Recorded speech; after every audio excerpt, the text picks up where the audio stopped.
Students, पिछली class में हम लोगों ने सीखा था कि अगर more than two functions multiplication में हैं तो उनका कैसे आसानी से हम ट्रिक के द्वारा डिफरेंशिएशन फाइंड आउट कर सकते हैं कुछ सेकंड्स में। आज की क्लास में हम लोग सीखने वाले हैं कि प्रोडक्ट के साथ साथ अगर फंक्शंस डिवीजन में भी दिए हों तो उन कॉम्प्लेक्स फंक्शंस का हम डिफरेंशिएशन कैसे आसानी से फाइंड आउट करें, बिना किसी प्रोसीजर का, बिना किसी रूल का यूज किए हुए कुछ सेकंड्स में कैसे निकाल सकते हैं। तो आइए देखते हैं कि अगर गिवन फंक्शन हमारा प्रोडक्ट के साथ साथ डिवीजन में भी हो, जैसा कि क्वेश्चन में दिया हुआ है, इफ y इक्वल टू एक ब्रैकेट में x-1 है इंटू x-2 है डिवाइडेड बाय, फिर नीचे दिया हुआ है x-3 और दूसरे ब्रैकेट में x-4, हमको dy by dx find out करना है। अगर इस क्वेश्चन को हम रूल के थ्रू सॉल्व करें, प्रोसीजर इसमें अप्लाई करें, तो हमको पहले डिवीजन का रूल लगाना पड़ेगा, D by D x of numerator by denominator का। उसके पश्चात फिर हमको प्रोडक्ट रूल लगाना पड़ेगा। तो क्वेश्चन काफी लंबी होने वाला है। अगर क्वेश्चन एमसीक्यू आया हुआ है तो कैसे इसको हम आसानी से ट्रिक के द्वारा सॉल्व करें, तो उसके लिए थोड़ा सा कॉन्सेप्ट देख लेते हैं। कॉन्सेप्ट के बाद फिर ट्रिक पर आते हैं। कॉन्सेप्ट क्या होता है कि अगर आपका given function suppose that y equal to f1x into f2x divided by f3x into f4x इस फॉर्मेट में दिया हो। मोर देन टू फंक्शंस है, कुछ फंक्शंस प्रोडक्ट में है, कुछ डिवीजन में है। तो जब भी ऐसा कॉम्प्लिकेटेड क्वेश्चन आए तो हमको करना क्या है, हम बोथ साइड लॉग ले लेंगे। जैसे ही लॉग लेंगे तो ये हो जाएगा log y equal to log f1x into f2x divided bye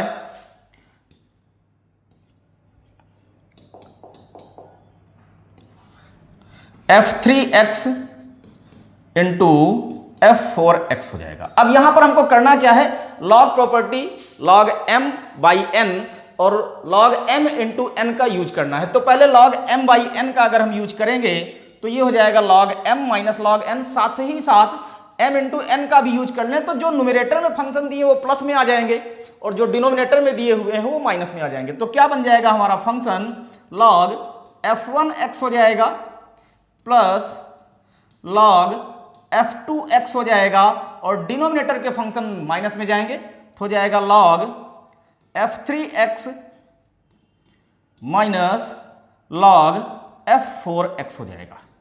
अब इसका हम डिफरेंशिएशन अगर करेंगे तो डिफरेंशिएशन करने पर log y का डिफरेंशिएशन हो जाएगा 1/y और dy बाई dx हो जाएगा क्योंकि x के रिस्पेक्ट में करना है।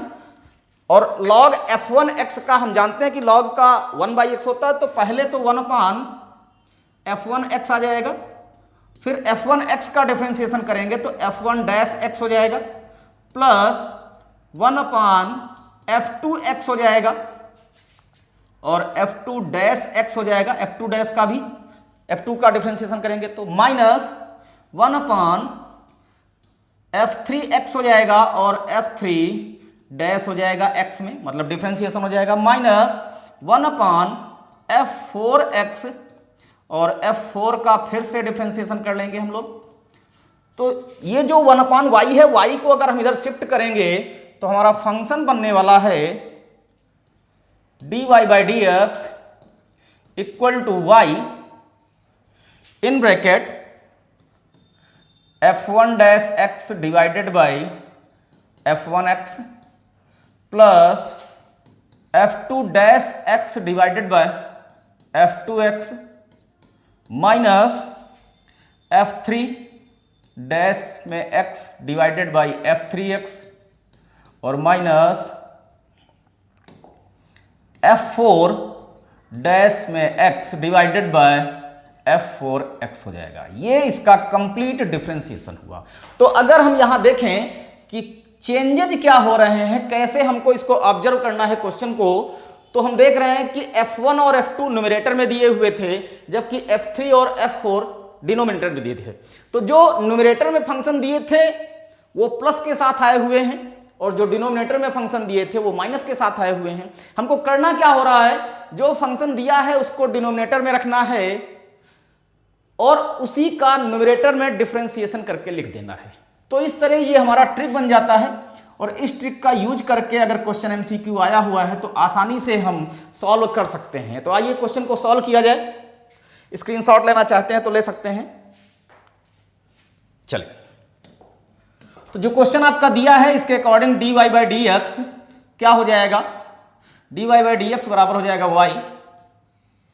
अब न्यूमरेटर में पहला फंक्शन x माइनस वन है तो x माइनस वन यहां आ जाएगा और x का डिफरेंशिएशन x माइनस वन का डिफरेंशिएशन करेंगे तो 1 हो जाएगा।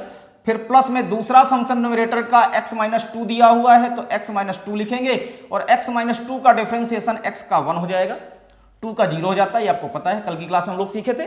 फिर डिनोमिनेटर में आते हैं। अब डिनोमिनेटर में जो भी फंक्शन वो माइनस के साथ जाएंगे तो पहला दिया हुआ है x माइनस थ्री तो यहां x माइनस थ्री हो जाएगा और x का डिफरेंशिएशन 1 हो जाएगा। फिर again minus x minus four हो जाएगा और x माइनस फोर का डिफरेंशिएशन 1 हो जाएगा। तो इस तरह आप एक लाइन में एमसीक्यू क्वेश्चन का आंसर निकाल सकते हैं इस ट्रिक का यूज करते हुए। ट्रिक में भी कुछ याद नहीं करना, केवल आपको समझना है कि न्यूमरेटर वाले फंक्शन हमारे प्लस में जाएंगे और डिनोमिनेटर वाले फंक्शन माइनस में जाएंगे। क्लियर हो गया।